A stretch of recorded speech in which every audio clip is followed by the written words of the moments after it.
ओम नमः शिवाय। जय श्री राम, जय श्री हनुमान। आइए श्री राम कथा में प्रवेश करते हैं। काकभूषण जी महाराज कहते हैं कि श्री राम प्रभु के वन जाने के पश्चात महाराजा दशरथ ने महारानी कैकेयी का और महारानी कैकेयी के कक्ष का परित्याग कर दिया और वह महारानी कौशल्या के साथ उनके कक्ष में चले गए। इधर श्री राम प्रभु पूरी अयोध्या वासियों को माया की नींद में सुलाकर जब सुबह भोर हुई तो वह वहाँ से प्रस्थान कर गए। सुबह जब अयोध्यावासी जागे तो उन्होंने देखा कि अरे लक्ष्मण भैया कहाँ गए, सीता मैया कहाँ गई, राम जी कहाँ गए। ऐसे करके सभी अयोध्यावासी दुखी हुए और रोने लगे। वह कहते हैं कि श्री राम प्रभु हमें यहाँ पर अकेला छोड़कर चले गए। थोड़ा बहुत दुख मनाकर फिर वह भी वापस अयोध्या लौट गए। इधर श्री राम प्रभु चलते चलते श्रृंगवेरपुर में पहुँच जाते हैं। उन्हें आर्य सुमंत जी बताते हैं कि हे श्री राम जी, यह आपके परम मित्र निषाद राज का राज्य है। इधर निषाद राज जी को पता चलता है तो वह ढोल नगाड़े के साथ अपनी सेना लेकर श्री राम प्रभु के पास पहुंचते हैं और उनके चरण वंदना करते हैं। वह कहते हैं, प्रभु आप आ गए, हमें बड़ा आनंद मिला, हम बहुत प्रसन्न हैं। हम जानते हैं प्रभु आपको 14 वर्ष का वनवास हुआ है। हमारी आपसे विनती है कि हे प्रभु आप हमारे ही राज्य में निवास कीजिए। आप हमारे राजा हैं और हम आपकी प्रजा हैं। तो श्री राम प्रभु कहते हैं कि नहीं भाई, मुझे 14 वर्ष का वनवास हुआ है और मुझे किसी भी राज्य में जाना निषेध है, इसलिए मैं यहीं रात बिताऊंगा। तब निषाद राज थोड़े दुखी होते हैं और वह कहते हैं कि हे प्रभु जैसी आपकी इच्छा। वहीं पर विश्राम करते हैं। निषाद राज जी उनके लिए वहीं घास के बिछौने बना देते हैं और भोजन में कंदमूल फल की व्यवस्था कर देते हैं। रात्रि का समय है। श्री राम प्रभु और सीता मैया घास के बिछौने पर सो रहे हैं। तब आर्य सुमंत जी और निषाद राज लक्ष्मण जी से कहते हैं कि भैया आप भी सो जाइए। तो लक्ष्मण जी कहते हैं कि नहीं, मैं नहीं सो सकता हूँ। मुझे मेरी माता की आज्ञा है कि जब भैया और भाभी सो जाएं तो मुझे रात को पहरा देना है। तब निषाद राज जी कहते हैं, तो भैया क्या आप पूरी रात नहीं सोएंगे? नहीं भैया, हम भक्त हैं और भक्त और सेवक को सोना वर्जित रहता है। वह सदा अपने मालिक की सेवा में तत्पर रहता है। तब निषाद राज जी उनकी तारीफ करते हुए कहते हैं कि वाह भैया, भाई हो तो ऐसा।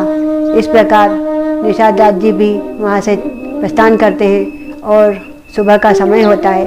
जब निषाद राज जी आकर देखते हैं तो राम भगवान और लक्ष्मण जी ने थोड़ा बड़का दूध निकाला है और उससे अपनी जटाओं को बांध लिया है।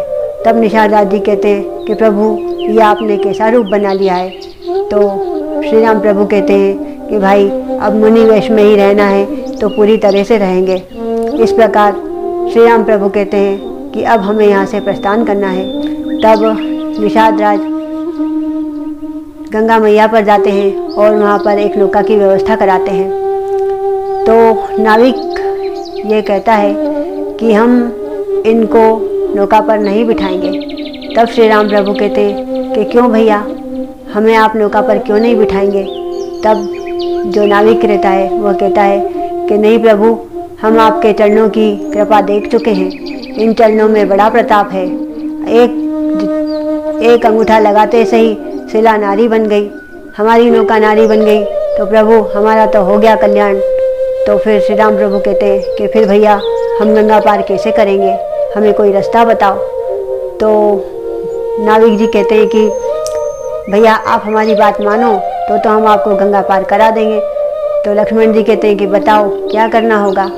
तब नाविक बोलते हैं कि पहले हम इन चरणों को बहुत देर तक धोएंगे, फिर वो पानी हम पीकर देखेंगे और हमें कुछ नहीं हुआ तभी हम आपको नौका पर चढ़ाएंगे। तब श्री राम प्रभु कहते हैं कि भैया ठीक है, आप ये भी करके देख लीजिए। तब नाविक एक कठोता लेके आता है और उसमें श्री राम प्रभु के दोनों चरण रखता है और चरण को धोता है। फिर वह पानी को पीता है, तब वह नाव में बिठाता है। तब श्री राम प्रभु और लक्ष्मण भैया, सीता मैया और निषाद राज चारों नाव में सवार होते हैं। नाव गंगा पार जाने वाली रहती है। वहाँ पर यह भाव आता है कि भगवान को भक्तों से काम पड़े, जाना था गंगा पार प्रभु के वट की नाव चढ़े। कभी कभी भगवान को भक्तों से काम पड़े, जाना था गंगा पार प्रभु के वट की नाव चढ़े। इस प्रकार गंगा मैया में चलते चलते उस पार पहुंच जाते हैं। वहाँ पर जब केवट को उतराई देना होती है तो सीता मैया अपने पास से एक अंगूठी निकालकर श्री राम प्रभु की ओर करती है। श्री राम प्रभु केवट को देते हैं और कहते हैं कि भाई, हमारे पास अभी और कुछ नहीं है देने के लिए, आप यह अंगूठी ले लीजिए। तब केवट जी कहते हैं कि नहीं प्रभु, हम आपसे उतराई नहीं ले सकते हैं, क्योंकि आपका और हमारा काम एक ही है। आज आप हमारे तट पर आए हैं तो हमने आपको पार लगाया, जब हम आपके तट पर आए तब आप हमें पार लगा दीजिए।